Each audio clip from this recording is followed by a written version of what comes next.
बघा मित्रांनो, आपल्याला इंडिपेंडंट ब्रांच सॉल्व करताना ॲक्च्युअल उदाहरणामध्ये जर्नल एंट्रीज सॉल्व करायची असते. मात्र जर्नल एंट्रीज सॉल्व करताना आपल्याला फायनल अकाउंट्स म्हणजे trading account, profit and loss account आणि बॅलन्स शीट ह्या प्रकारचे अकाउंट्स ओपन करण्याची गरज पडते वर्किंग नोटमध्ये. मग अगोदर आपण ते वर्किंग नोट काय आहेत ते मी समजवतो. एकदम सोपा टॉपिक आहे. 11वीचं फायनल अकाउंट ज्यांना माहिती असेल त्यांना अजून थोडं सोपं जाईल. काही विद्यार्थी 11वी 12वी कॉमर्सला नव्हते, त्यांच्याकरता मी फॉर्मॅट थोडा समजून सांगतो आहे. तर बघा, 3 अकाउंट असतात. Trading account and profit and loss account हे दोघं मिळून एक अकाउंट असतं आणि इकडे हे बॅलन्स शीट. तर मग आता बघा, ट्रेडिंग अकाउंटला काय काय घ्यायचं असतं तर लक्षात घ्या, ट्रेडिंग अकाउंट म्हणजे हे व्यापारी अकाउंट असतं. आपण जास्त डीपमध्ये इथे जाणार नाही आहोत, मेन समजून सांगतोय. ट्रेडिंग अकाउंट हे व्यापारी खातं असतं. व्यापारी म्हणजे काय? व्यापारी कोणाला म्हणलं जातं? जो कोणी व्यक्ती मालाची खरेदी विक्री करतो त्याला आपण म्हणणार व्यापारी. आपण मालाची खरेदी करतो, किराणा दुकानावर जाऊन आपण मालाची खरेदी करतो, पण ते पुन्हा आपण विकत नाहीत, तर आपण व्यापारी नाही, आपण कस्टमर झालो. तर व्यापारी कोणाला म्हणणार? जो होलसेल व्यापाऱ्याकडनं मोठ्या प्रमाणात माल खरेदी करतो आणि ते कस्टमरला विकतो. मग त्याचा हा बिझनेस झाला, माल खरेदी करणं आणि माल विकणं. तर हा व्यापारी झाला. तर याला म्हणतात व्यापारी खातं. तर याचं फॉर्मॅट काय आहे?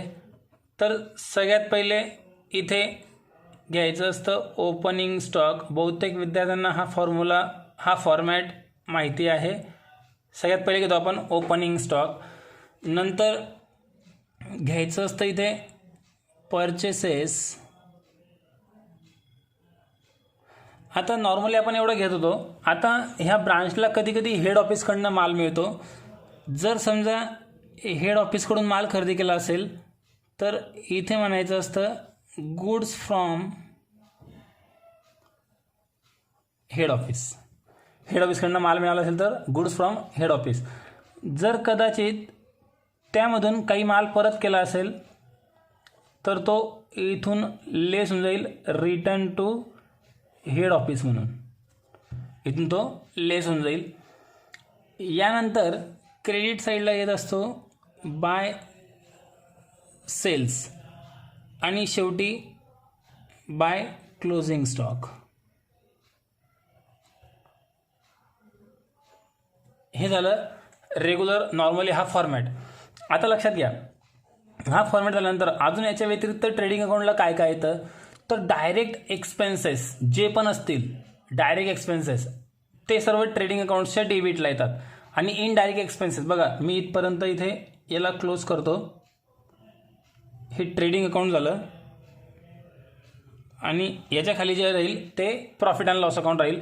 तर डायरेक्ट एक्सपेन्सेस कशाला म्हणणार? जे खर्च परचेस संबंधित आणि फॅक्टरी संबंधित आहेत ते डायरेक्ट एक्सपेन्सेस. म्हणजे कोणते कोणते? तर बघा, टू वेजेस, टू कॅरिएज, वेजेस फॅक्टरीचा खर्च झाला, कॅरिएज परचेसचा खर्च झाला, टू ऑक्ट्रॉय जकात. या प्रकारचे जे बी काही खर्च असतील डायरेक्ट एक्सपेन्सेस ते इथं घेतले. आणि आता जे इनडायरेक्ट एक्सपेन्सेस आहे ते प्रॉफिट अँड लॉसच्या डेबिटला. म्हणजे कोणते कोणते खर्च? जसं salary, to rent paid, to commission, बरोबर आहे का? त्यानंतर ॲडव्हर्टाइजमेंट,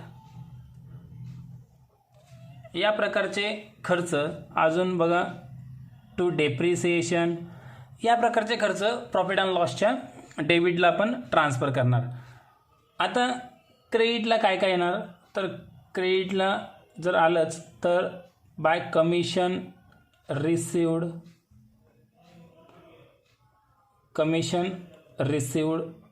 किंवा रेंट रिसिवड, साधारण या प्रकारचे इन्कम इथे क्रेडिटला येतात. तर लक्षात घ्या फॉर्मॅट कसा आहे.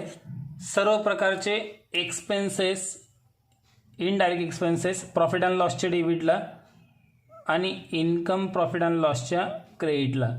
सर्व प्रकारचे डायरेक्ट एक्सपेन्सेस ट्रेडिंगच्या डेबिटला. डायरेक्ट एक्सपेन्सेस काय म्हणणार, सर्व प्रकारचे परचेसचे आणि फॅक्टरीचे खर्च. तर इनडायरेक्ट एक्सपेन्सेस म्हणजे काय, ऑफिसचे खर्च आणि सेलिंगचे खर्च हे इनडायरेक्ट खर्च असतात. या प्रकारचे तुमचे हे 2 अकाउंट्सचे फॉर्मॅट आपण क्लिअर केले. तिसरं बघा बॅलन्स शीट. सगळ्यात पहिले लायबिलिटीमध्ये इथे नाव येतं हेड ऑफिस अकाउंट. आता ट्रायल बॅलन्समध्ये कधी कधी हेड ऑफिसचा बॅलन्स तुम्हाला डेबिटला पण असतो, क्रेडिटला पण असतो. जर तो डेबिटला असेल तर मायनसमध्ये लिहा, क्रेडिटला असेल तर प्लसमध्ये लिहा. मी समजावून सांगेल क्वेश्चन सुरू करताना. नंतर मग आपले रेग्युलर बॅलन्सेस जसं creditors, bills payable, bank loan, outstanding expenses जे बी काही असतील ते.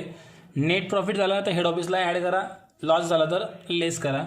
ॲसेट्समध्ये रेग्युलरचे बॅलन्सेस पुन्हा land and building, plant and machinery, stock, furniture, debtors. Independent ब्रांचचे सर्व प्रकारचं अकाउंटिंग स्वतः करते म्हणून सगळे बॅलन्सेस मी घेतो आहे. Cash, bank balance, prepaid expenses या प्रकारचे बॅलन्सेस ॲसेट्समध्ये येतील. तर नॉर्मली ह्या प्रकारचं ट्रेडिंग प्रॉफिट अँड लॉस म्हणून बॅलन्स शीटचा फॉर्मॅट आहे. जर यात कोणाला काही शंका असेल मला ग्रुपवर विचारा. मुद्दामून मी असं डीपमध्ये नाही घेतलेलं आहे, सिम्पल भाग आहे. क्वेश्चन जेव्हा आपण एक एक सिम्पल सॉल्व करणार तेव्हा हे तुम्हाला मी एक्सप्लेन करून देईलच अजून.